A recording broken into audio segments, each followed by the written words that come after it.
What is going on, everyone? It is Tyler McKinney back here again. And yes, we're going to be breaking down the last three games of week number 2. But before we do, I do want to kind of make just mention of something.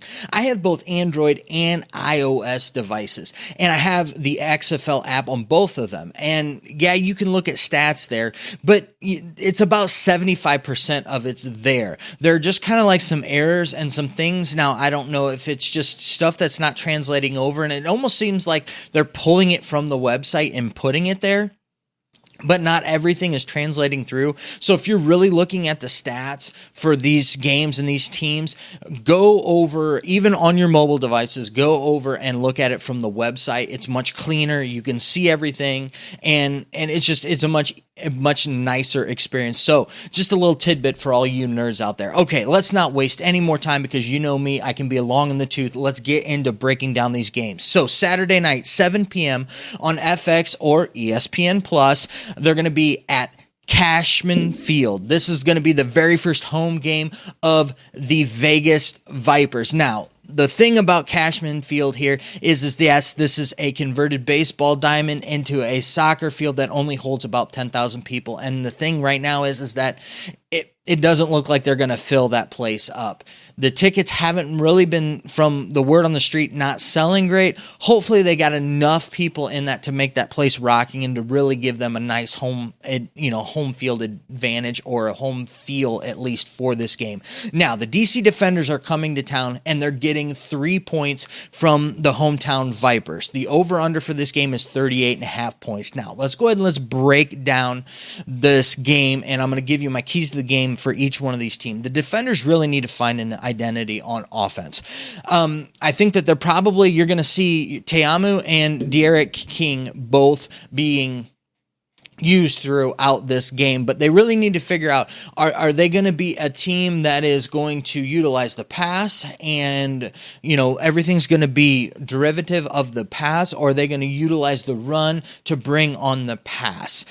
That's kind of where I'm kind of trying to figure out, like, what is this team? Is this Teamu's team? Is this Derek King's team? How is this going to be? I know that, yes, we can go back to the USFL season last year and we can talk about the Generals. That's fine. I'm not a huge 2-quarterback system. It really just doesn't work. And yes, it kind of worked, but it really didn't work for the Generals. They were always disjointed and nothing really felt like that there was this cohesiveness about their offense. And I'd like to see that. I'd like to see some identity come with this. And I think part of that is that I think still they need to establish the run, whether it's, the Wildcat side, the quarterback option with the Derek King, or it's with Teamu and more of the passing game and really, trying to open up the passing game with the running game. I think it starts with the running game. And for them, it's going to be that way. They've been a little thin. Now they picked up Brandon Smith, if you have been paying attention, and into their thin wide receiver room. It'll be interesting to see how he is going to be in that, in that spot. Now, he's only been with the team for a very short period of time, so I don't know how much of an impact he's going to be right away. But we'll see how that goes with it. But they need to come up with some type of identity of who they are, figure out what they are, and then they really need to establish that run. I think that will help to solidify their offense, because they really need to get this offense going. Because I feel like that I think that in this game, I don't think they're going to have. They might have takeaways, but I don't think that they're going to get as many of those type of opportunities as what they had at home being away. And that's the other thing here is that they need to create these opportunities for themselves. Joseph had 2 interceptions last week. I think that he really needs to be ball hawking, and the guys really need to be coming and trying to create turnovers. I think that they're going to need that in this game, because I feel like the Vipers defense is going to be just a little bit stronger than that Dragons defense was last week, to where the yards are going to be a little bit harder to come by this week, to where I think that they're going to need to rely on that defense to get them the ball back. Now, granted, they had to last week, but I think they're going to have to even more this week, to where they're really going to have to come after it. I don't think it's just going to be stops that they need to get. I think that they need to create some turnovers in this situation. Now, moving over to the Vipers. The Vipers, I got kind of 4 things. So it'll be kind of like 1A and 1B here. And really, it's clean up the mistakes. And what am I talking about here? First and foremost, they need to protect the ball. And Perez needs to not be throwing interceptions. I think if he starts out and he throws an interception, is struggling, I think he'll go out of the game real quick. Hundley will come in. I think he's going to be on a short leash this week, even though he played fairly decent, just had 2 really bad throws that cost them the game last week. The second thing is they had quite a bit of penalties.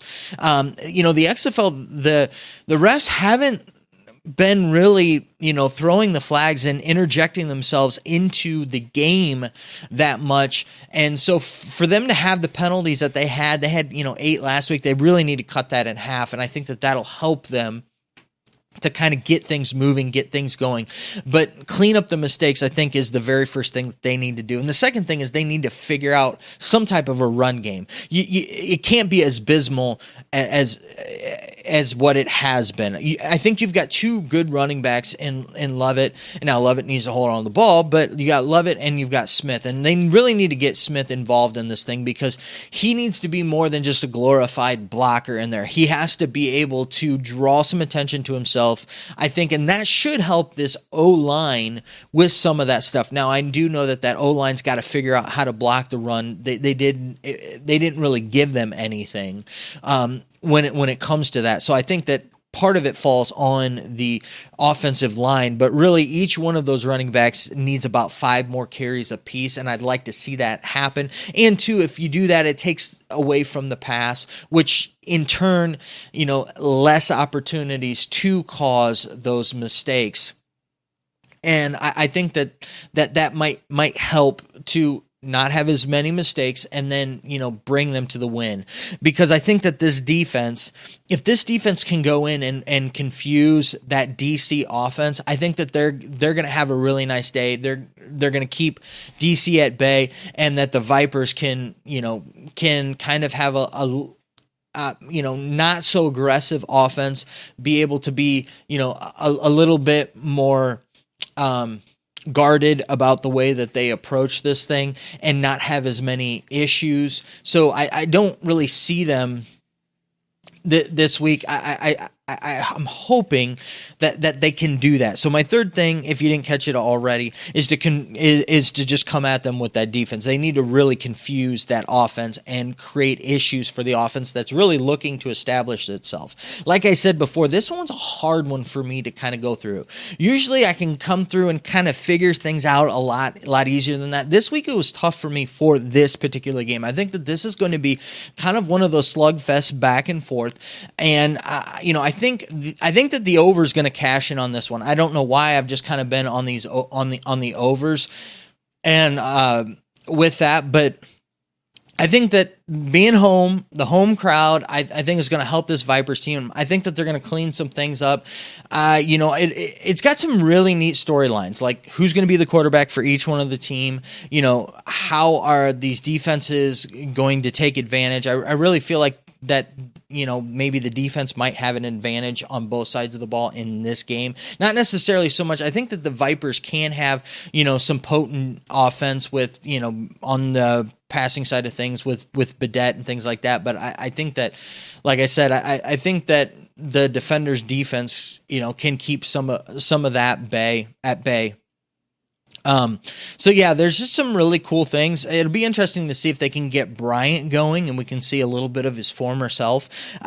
Just a lot of like neat little things in this game, but this is going to be a close game, but I do have the Vipers winning. I've got it 23-18 on the over. Over would be the bet I would go with, but if you want to go with it, I'm picking the Vipers for this game. And that's what we have for our Saturday night.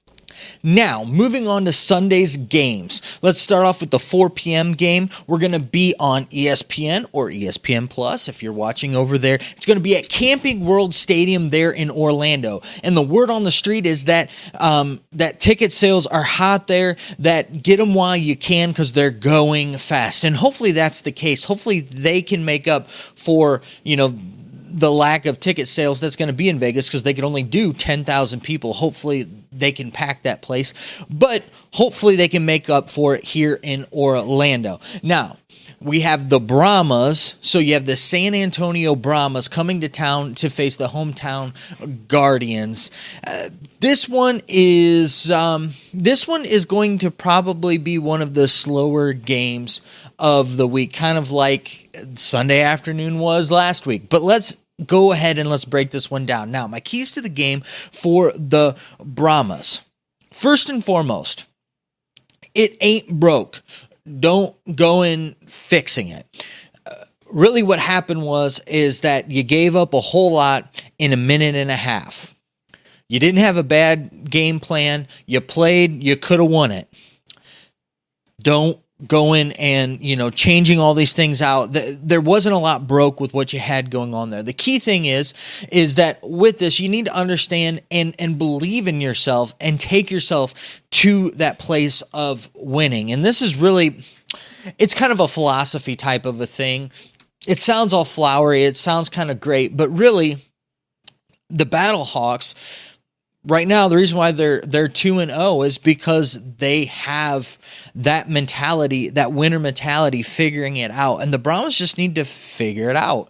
And it isn't like that there's these big things that are keeping them from winning. It's just really they need to just kind of that last minute and a half, work that out, learn from it, and move on. So the second thing is that actually when you look at things, things played out pretty well for them. For Jack Cohn's first start, I thought it was pretty good. I think that the running game wasn't terrible. Passing game was fairly decent. They just really need to finish things. I think they left a lot of points off the table that they obviously could have used to win that game. I think they just need to really, the second thing I have is just finish drives. Being able to figure out how to punch that ball in the end zone and really finish things out. Because when you looked at their stat sheet, it really wasn't that bad. And, as I look at the whole thing, they just need to play 4 quarters.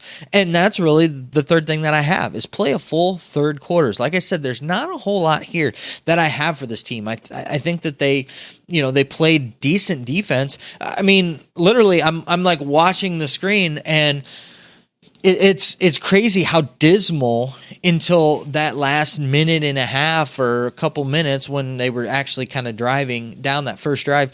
But how dismal the Battlehawks offense was. I think that they've got a really decent defense, and I think Scott and the rest of them need to get back on things, get those sacks like they did last game, because I think that those opportunities are going to be there against this Guardians team that was just had a lot of issues on the O-line. So I think if they can come after them again, I think that they can have a lot of success here. So I'm not looking at them, going in and really changing a whole lot up. I think that the pieces that they have in place are doing well. Balaj, Patrick, good, doing well. I go down the list and I see a lot of really bright spots that I think that they can really just kind of build on and accentuate. I think they just need to finish it. That's kind of my thought process with them. I know that there's not really a lot there, but I don't really think there needs to be. I think that they just need to get that attitude in their head and finish the job this time. Now, moving on to the Guardians. And the Guardians, the first and foremost thing is they need to fix their O-line issues. They've got some really bad O-line issues, and I don't care if it's Lynch, Dormady, who is now kind of moved in the depth chart back, and you've got DeAndre Francois. Everybody's calling for DeAndre Francois. I don't know. It doesn't matter which one it is at quarterback. Until they get these offensive line issues figured out, they're not going to really have anything there. I mean, that's just kind of the reality of it. And two, I know that a lot of their yards were in cleanup, but really they kind of started the game out not too shabby and not too bad. It just things seem to have fallen off for them. The game really got away from them. And a lot of it had to do, I mean, they couldn't protect a quarterback. And when you don't have a quarterback that can really scramble and do that, and you're not really built for that, that's what you're going to kind of run into. But yeah, they had a whole bunch of yards. It was just they need to shore that up. The second thing is that, and this might just be me, but I really like the way that Taylor was running. I don't know why they kind of quit giving him the ball. I mean, as I was kind of looking at things, I know Martin had 9 carries for 41 yards, and it wasn't terribly bad, but Taylor just looked really, really sharp, really, really nice for me. Both of them were fine, but I was like, why are you not giving this guy more carries? He's doing a heck of a job. He's averaging over 5 yards a carry and looking nice doing it. And you had a thing going there. The game just got away from them, with that. So, and that, too, part of it is that like Lattimore was going, and that kind of fell off. They really had him going, and then you didn't really kind of hear from him. And they were really, that's when they were really clicking is kind of when they had this stuff going. So I would like to see that happen. It's interesting. They did pick up Lenore, who was with Lynch and played with Lynch in the USFL. So we'll see how he adds into the mix with all of these guys. But they got a lot of weapons. I think that they just need to shore up that O-line. And the third thing for me is defensively wise, they were just atrocious last week. It was just terrible. The biggest thing that they need to just do here is they just need to be smart. The way that the Brahmas run their offense is that they didn't really take a whole lot of chances. And so this defense, they're going to take what the defense is going to give them and really capitalize on that and try to capitalize on that. And they did that for 3.5 quarters. They just didn't finish the job. And I think that Guardians defense, if they can play smart, watch what the offense is giving them and really, really stop the offense. I think that they have a really nice opportunity here to really, kind of try to shore some things up and kind of turn things around here, utilizing that home crowd advantage and that to their advantage with it. I think that if they can play some smart D, and I think that they can do all right in this place. This is a game, though, that I even though I think that they're going to have a rocking crowd there, I think that place is going to be fired up for their Guardians, which I think that they should. I really I don't see that happening. I see if the Brahmas can open up and be a little bit more electrifying with their offense, I think that this is going to get. This is not going to be, it's not going to be as bad as what it was last week, but I think that it's going to be a game where the Brahmas are going to have control the whole game, and it's really just not going to be within reach for the Guardians. When I look at this, I don't think that the Guardians are going to be able to fix all the issues that they have, and I think that they're going to have more issues coming out of this week and more questions than they will answers after that they had, week 1. So that's kind of how I'm seeing this. If I'm going to go through, I'm going to pick definitely going with the under and definitely Brahmas. I got like a 24-12 win here for the Brahmas. And yeah, this one isn't going to really have the electrifying plays of the other games. This one's going to be, I think this is going to be a quiet game that really not a lot's going to happen in. At least that's the way that I see this game playing out. And to finish up the games for week number 2 at 7 p.m. on ESPN2 or ESPN Plus, we're going to be having the Arlington Renegades coming into TDECU Stadium to face the Houston Roughnecks. Now, the Arlington Renegades are getting 4.5 points in this game, and the over-under is 4 points. I think that this place is going to be rocking. It's going to be fun. If you remember from 2020, this was the battle for Texas. Well, it's not going to be the battle for Texas any longer because you have San Antonio into the mix here. So you got 3 teams, and that kind of leaves one out, but this is still going to be a rivalry game, and this is going to be an intense one, and I think it's going to have the crowd rocking there. It's going to be a fun, electric environment there. I think that they're going to get more fans this game than than what they had last week. Now, to go ahead and move to my keys for the game. The Renegades. I think that Pillett needs to sling this ball around. Listen, they need to open up the ball. He needs to be not so conservative with it. This offense really needs to open up and really try to stretch the field more than what they had, and I think that that will open things up for them. However, I don't know if Pillett can do that. It was his first start last week, so we're going to give him a little bit of a break here. But if he can't do that, it might be Sloter time. And I know that Sloter has some issues with some interceptions here and there and has had some of that stuff. But if you can't get that ball down the field, that doesn't open up this offense. And sometimes giving up, taking those shots, taking those risks is what makes these styles of offense work. And so I'm worried that it's too close to the chest and they're not able to actually run a functioning offense like they would want to with it. The other thing that kind of comes off of this is my second point, is that this offense needs to score. They did not do any scoring whatsoever really in that first game. If you remember, what won it for them were their pick sixes. So you've got to find ways to punch the ball in the end zone to get into field goal range, and you need to move that ball, and that's all predicated by opening up this offense. And two, opening up the offense, I think, will also open up the running game. Yeah, they ran the ball about the right amount of times I think that they needed to last game.